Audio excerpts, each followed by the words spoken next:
the old show have no family. We do. We got a serious Asian American family shown in full showcase.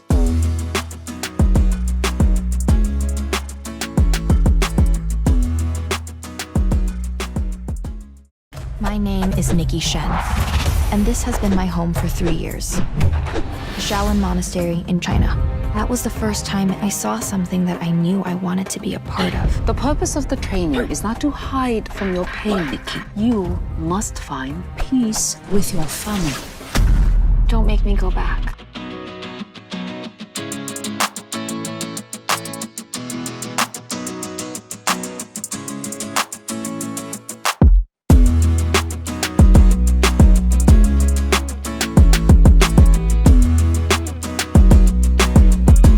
Nikki Shen is a girl who basically just lost it. You know, she was living her life controlled by her tiger mom. And she did the only thing she felt like she could do, which was to run away to a monastery in China and train as a Shaolin fighter, which I think we can all agree that's what we would do. So my character's name is Pei Ling. She is a Shaolin monk. She is Nikki's spiritual guide and she was her mother figure while she was at the monastery. Mei Li is a tiger mom on the outside, but she is kitty cat soft on the inside.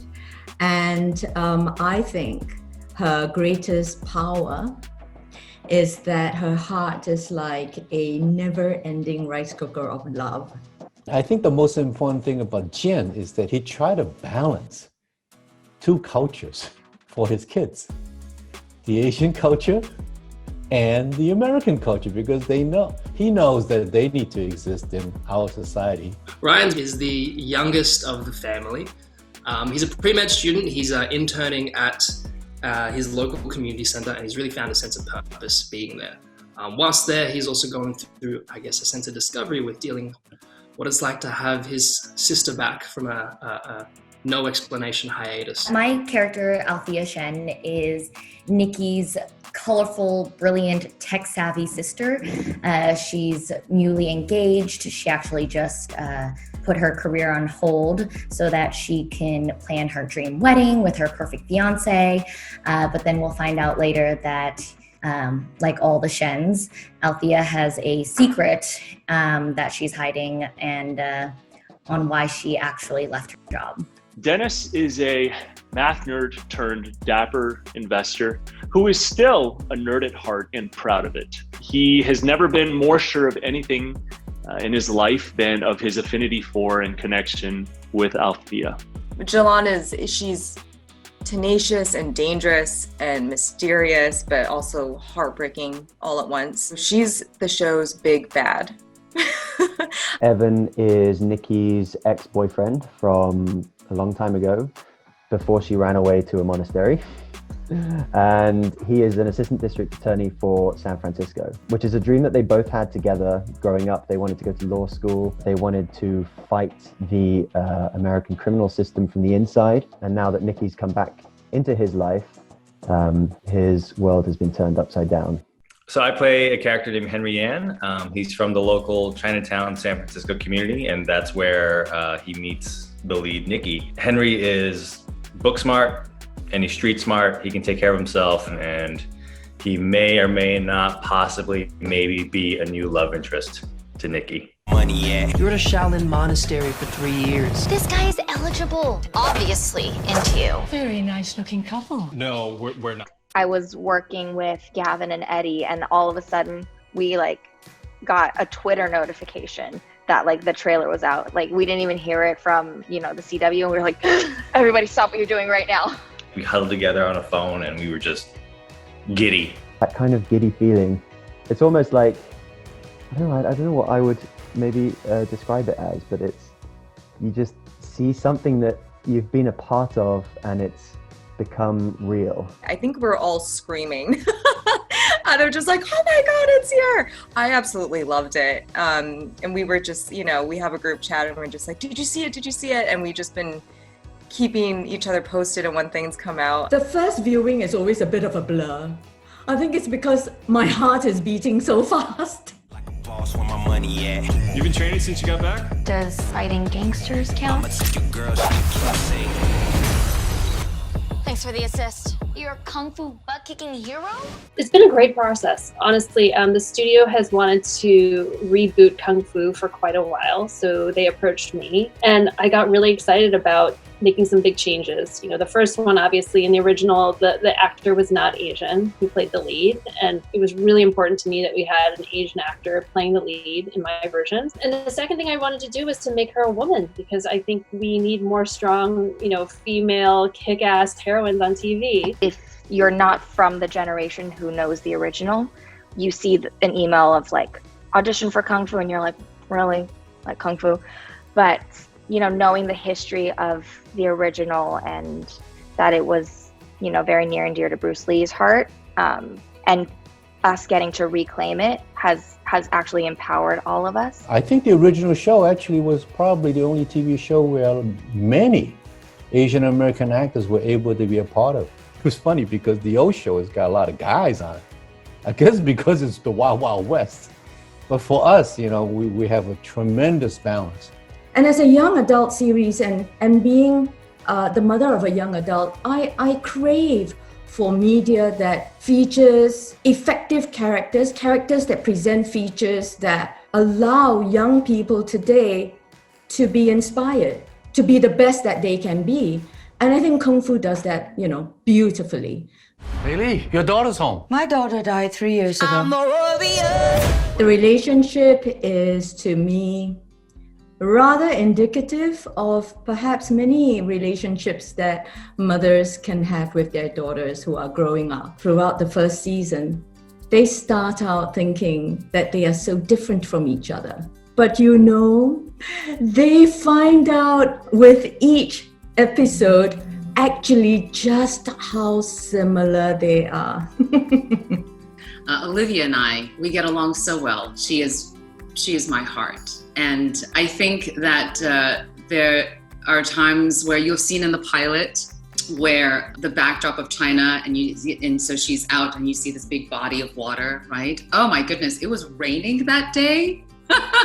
So it was pouring and it was hilarious because there we were just standing there and I just sort of felt my feet just sinking into the and we would sort of laugh about that. It was really hilarious. That was really great. But also, we'll work on our martial arts, on our Kung Fu. I'm interested in the bloopers. I think we'll wait and see what they come up with. Started training Kung Fu back in Queens, New York, back in the day at a Shaolin Temple school. There's a lot of nostalgia. There's a lot of oh wow, I'm really glad I gave up all of my weekends in high school and had no social life back then, because now it's the fruits of the labor of, my brother and sister and my mom, my parents taking us to classes. It's nice to see that come full circle. I've never done stunts to this level of choreography. It's quite amazing what these guys are doing and what they're teaching me to do. So it was a learning curve for sure at the beginning, but your body gets used to it. You learn some things, and the fights are great. We kind of get sneak peeks of here on the trailer and maybe at the monitors during the day. I'm so excited for people to see that. There's a girl. She's in trouble. I stepped in. Stepped in? More like punched and kicked. I've lived for this stuff. You took down an army by yourself. Small world, Ty and I actually worked together on a project when I was, I think, 11 or 12 years old. And I had braces. We still have a photo that we put up in the Stenhouse. And people till this day, they see it and they're like, is that real? And I'm like, yes, it's really exciting to be reunited. I remember as a kid, me and my family would gather around and we'd watch this show called Martial Law. And I had Tai Ma in it as the villain, which I just find it super surreal now that I get to where he's now playing my father. And so that's crazy to me. I'm just like a kid from Australia. They always address this as Baba and Mama, even off screen. So we really get along well, and I love them. They're so talented, It really tells the world that the Asian American talent pipeline is strong. When we do have congregations, a lot of times Kheng will reach out and say, hey, let's do it at my place, and she's like so maternal in the best possible way when we're there, and she, sit down, I'll take care of the food, and and anytime we want to try to help, it's like, no, just enjoy yourself, and she's just the best host, the best mother on the show. It is so easy to protect each other because one, we really get along. Two, we really genuinely have a lot of fun together.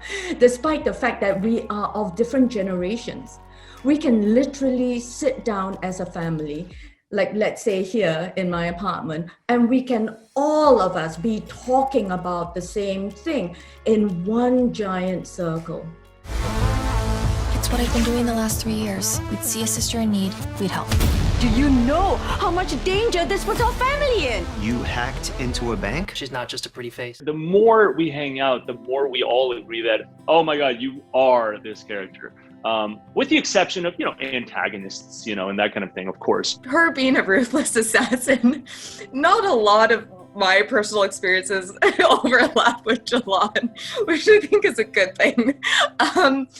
So, there's that, which is part of why I love playing her so much, is because, it's not part of my personal experience, and to find my way into that as an actor has been a blessing. But on top of that too, she, as you'll come to get to know her, she has a really heartbreaking and tragic backstory, which I'm just really grateful for the writers for giving me that, because she has a lot of depth to her. There's way more to her than just being the bad guy. Althea is very relatable to so many. I think she's going through a lot of things that Shannon, me personally, can relate to. She wants the dream career. She wants to be a good daughter, a good sister, a good fiance. I think she's going to be very relatable to not just people who look like me, but who don't. So it's exciting. Ryan's basically me. However he reacts to things is how I would react and respond to things. But I guess specifically, him being in his situation of intricacies and complexities of coming out to your parents. I just have a lot of friends from back home and people who I hold quite dear, sort of going through a similar experience, and so I think about them. Kung Fu may be a series for young adults, but oh my goodness, the writers certainly know how to write the parents. They certainly know how to bring out all the different emotions and situations and the ways in which parents fail and succeed as parents, I am so honored to be part of Kung Fu. It is the first Asian-led cast in a drama series, right, on a major network. The show itself is already making history. The show portrays diversity within diversity. And what I mean by that is there is a diverse array of characters within this show, in terms of each character having their own conflicts, their own personal identity informed by their own personal pasts. One component I personally love about the show is the family unit and the peripheral characters around the family that inform and affect change within the family as well. I would be remiss if I didn't acknowledge that it has taken decades of effort, of history, and of people for us to be at the point that we are now, for a show like this to happen. The writers, the directors, really, I have never been on a show with so many women and people of color directing and writing the show. And they're very inclusive, very trusting. They want to put a part of your experience in the show. So that is stuff. I have never experienced that. One of the most exciting things about creating a show was being able to staff the show. So starting with our writers room is very diverse. Half of our staff is women, which was very important to me, and sadly is still kind of rare. And that's just our writers room. So we have a very diverse crew. Again, pushing having women in places of power is really important. So our director for the pilot and second episode is a woman. So yes, diversity is so important on and off screen for us. They're taking over our city. This is what I meant to do. Fate has brought you here. To protect my family. Your mom would be proud. My community. It's an amazing moment to be a part of, that representation. Having an Asian American lead and an Asian American family on network TV is a big deal, and I think it's a step in the right direction. And I really hope that the show does well, obviously, but also does well so that there can be 20 shows like this after it. So for us to be on this network and making the show that we're making, even though it hasn't aired yet, we all of us here believe so much in what we're doing. There is a rich story behind these characters, and then the fact that we do, we feel like a family in real life, we know that will translate on camera. It's like that kind of chemistry. You can't really, it's hard to fake that. There is something so special about working with people who have a shared experience as you. There's an unspokenness where we don't have to catch each other up on, the lives that we've lived, because we just get each other. I just hope that everyone who's gonna watch the show, I hope that they, again, fall in love with it. I hope they celebrate with us. I hope we make them proud. I hope that, everything about the show, I hope that they laugh with us and cry with us and cheer with us. I just want them to have a good time, This is what I meant to do. When I booked this part, I was like, Mama, I booked a pilot. And she was like, don't know what that means. But then when I show her, he's playing my dad, showed her a photo of Ty on my phone, she's like, no, you made it.